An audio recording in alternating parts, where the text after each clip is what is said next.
Hello mga kaikit! So, naimbangal daw tayo manan mga kaikit and for today's video nga ay gagawa tayo ng coleslaw mga kaikit. Yes.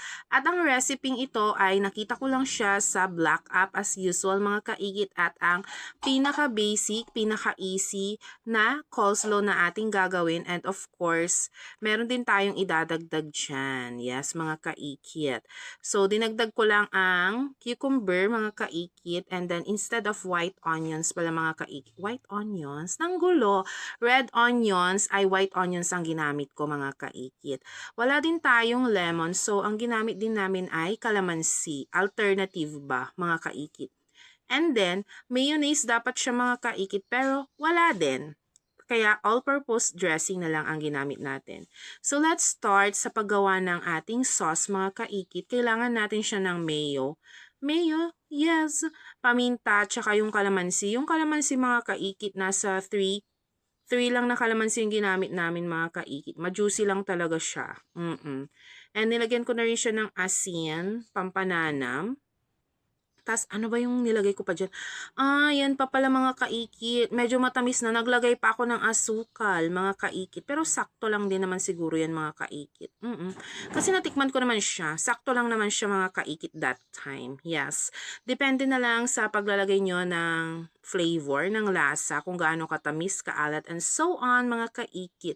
So, minix-mix ko lang siya until it is blended. Yes, blended! Makeup yarn. So, aji mga kaikit. Nagnayon nakpay iti mayonnaise. All-purpose dressing lang naman siya mga kaikit.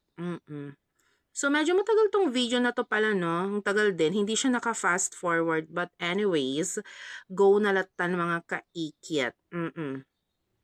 Next one ay ilagay na natin ang cabbage. Yes, mga kaikit. Super duper easy. Parang, ano ba to? Ano bang tong video na to mga kaikit? Taksa lang agi sursuro ak iti kwa.